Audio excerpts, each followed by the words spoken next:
What's happening YouTube? More motivation reactions, back for another reaction video. So I'm about to do a reaction to a video I found on Facebook. This video really breaks down Game 7 of the 2010 NBA Finals. We sort of looked at the stat sheet and we automatically made assessments based on that. We didn't take many things into account.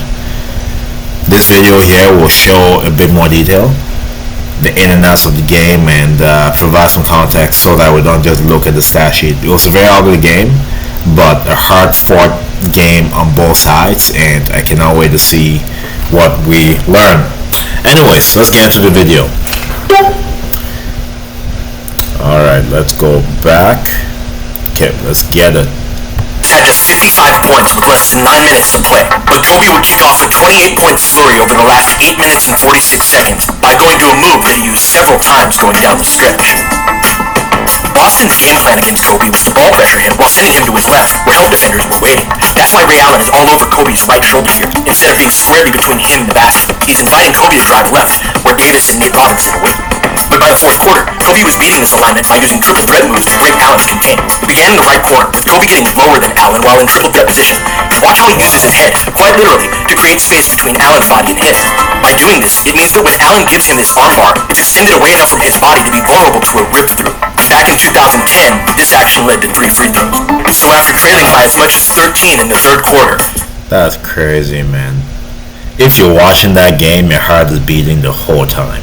Legit. Look how low the score is. Teams are scoring that in a quarter now, folks. In a quarter. You know what that means? It doesn't mean they're more skilled. It means just less defense. Which means that everybody's efficiency is going to be higher. If you go into the lane and there's no resistance, you're going to make the layup. These are skilled players, all of them. They can make layups. They can make shots. So let's not look at the stat sheet saying 50% from the field and think that it means something. Especially nowadays, it doesn't. You know? In Jordan's day, maybe. In the early 2000s, maybe. But now, come on. The Lakers were now down by just one. A huge Derek Fisher 3 tied it up a couple of minutes later, and that's when Kobe really began to dominate on the defensive glass. Kobe started this play on Rondo, but the Lakers were switching a lot by this point of the game. So Kobe passes Rondo off to Powell, who gets a great contest on the floater. As this is happening, Kobe has to peel off switch and get under KG to earn inside position and not give up the offensive rebound. He does just that, and then soars into the air to grab the rebound, and Davis crashes into him. Rondo slips it up, halfway goal. That's what I call doing whatever it takes to win. Nothing's falling as far as your shots go. You're not having your way offensively. What else are you going to do to win? You're going to make sure you get rebounds. You're going to make sure you play defense. You're going to make sure you do what it takes to set the tone so that the rest of your team can feed off it for you to win. That's another way to make people better. Not passing them the ball. Passing someone the ball and they make their shot gives you an assist. It's not necessarily making them better. You know what I mean? And with both teams out of fouls, this sent Kobe to the line, giving the Lakers their first lead since the second quarter. Allen missed an off-screen jumper and Kobe grabbed another rebound.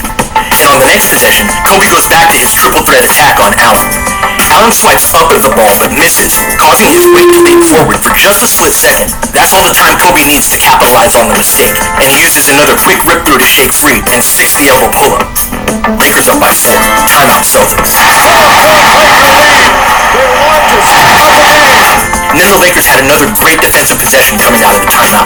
They did a great job of blitzing and recovering during this stretch, but it's very difficult to rebound when you're scrambling around the perimeter like this. So it was Kobe's job to zone up on the interior while his teammates flew around on the perimeter, and then clean up the boards once the shot goes up. Next time down, Kobe looks to How many balls did he get this game? attack Allen again, but this time it's off of a live dribble, meaning that Kobe can't use the same triple threat skills that he did on the previous 2 plays. He dribbles into a post-up as Paul Pierce helps at the nail, and then Sheik comes over as a third defender.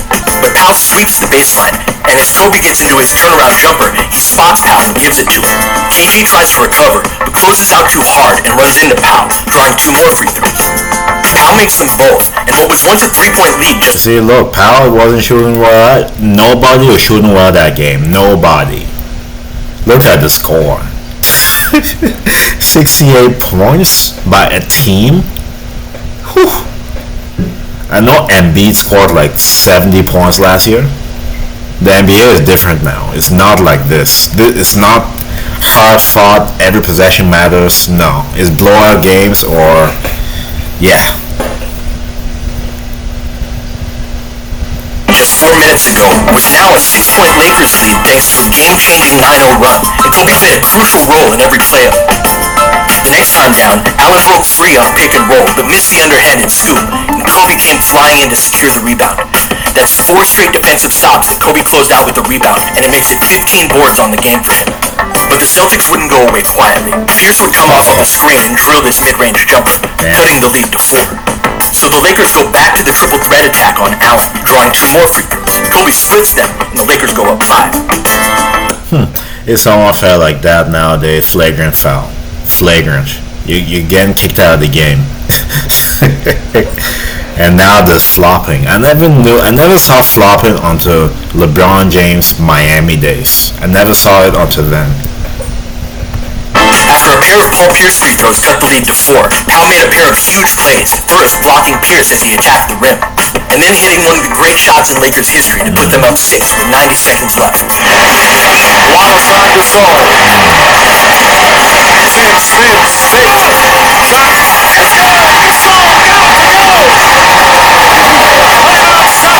But that was followed by a huge 3 by Wallace over Kobe's flying closeout, and now the lead is back down to 3. So the Lakers went back to Kobe, and this time when Chief came over to double, KG picked up Powell's flash cut into the paint. So Kobe had to dribble out of the double team to look for the open man. He spotted Mena 1 pass away. That's a three. The rest is... Wow.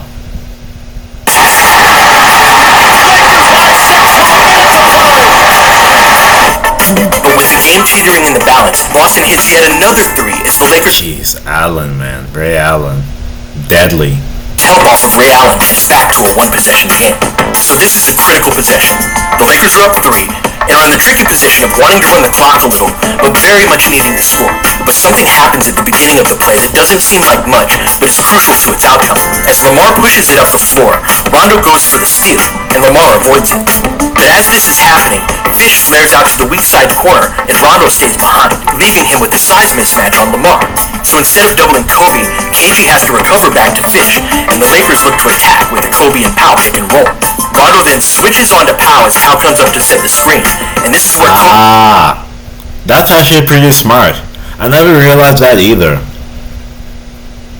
He would probably take the shot knowing that even if he missed it, Gasol can get the rebound because Rondo's guarding him. I never actually thought about it like that. Kobe makes a crucial decision. Rather than using the screen, Kobe rejects it and shoots the quick pull-up 3.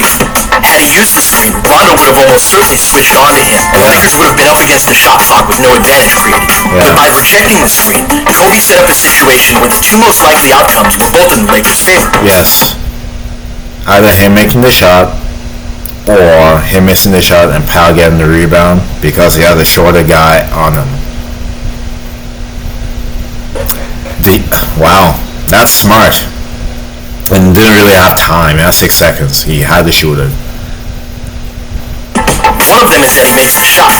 But if he doesn't, not only does Powell have a huge size advantage over Rondo, he also has inside position, so the likelihood of getting an offensive rebound is high. Wow, that is what I call, like, making the right play. That is making the right play, the right decision. It would have been different if he took the screen, Rondo was guarding him, and Ray Allen, but even like it was good. That's exactly what happens, and Powell tracks down the rebound and kicks it back out to Kobe, who attacks the rim with force and gets there before Sheik could get into legal guarding position. Kobe then makes both free throws, going 7 for 8 from the line in the fourth. Lakers up 5. But Rondo got it back on the next possession. He came up with the rebound as it pinballed around after Allen jumper grazed the front of the rim and drilled the corner 3 that cut the lead back down to 2. Rondo. After 2 free throws by Sasha Vujacic, Boston drew up a play to either get Ray Allen's ball coming off of an elevator screen at the top of the key, or pierce the ball in the corner, which can then flow into a pick and roll, going to his dominant hand. But Kobe reads this the whole way. He starts on Allen, but the Lakers are switching, so he's warning his teammates to be ready for Allen to come off of that elevator. Kobe then switches on to Pierce, who plays ball denial on his cut to the corner, so Pierce heads up the sideline to receive the inbound pass. It's extremely important here that Kobe sends Pierce back toward his help, which is Lamar, and Kobe sprints to beat Pierce to the spot. That funnels him back toward Lamar, who's helping off of Rondo, leaving him open in the corner. But Lamar's agility and length allow him to recover and force Rondo into a sidestep 3. Now tracks down the rebound, and the Lakers are champions. Man, you notice how most of the video is just emphasized on defense. Like the thing I noticed is defense. There's nothing about offense. It's been mainly free throws for the Lakers in this video when it comes to offense.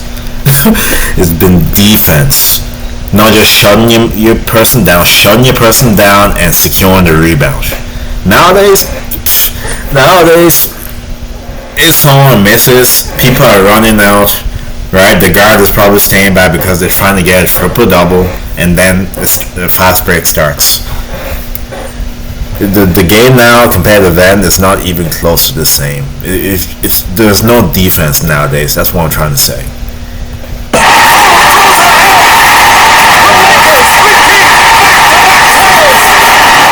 Fourth quarter of Game 7 was only the second time the entire series that the Lakers scored 30 points in a quarter. Kobe generated 17 of those, all of them. 17? Wow. So they generated 17 points in the fourth quarter, and people are saying they shouldn't have won Finals MVP.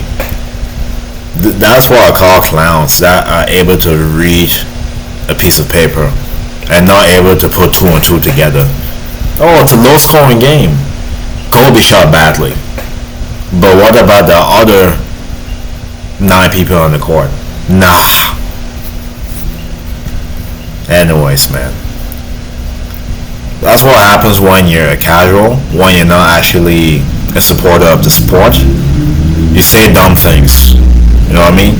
You're able to read stat sheets, look at percentages, and automatically that's your thoughts about individuals based on stat sheets. It's become bad, folks. I mean, the most stat padded players now can't win. Look at James Harden when he almost averaged a triple-double. Look at Russell Westbrook averaging triple-doubles. Look at LeBron, Luka, Jokic. These guys aren't winning.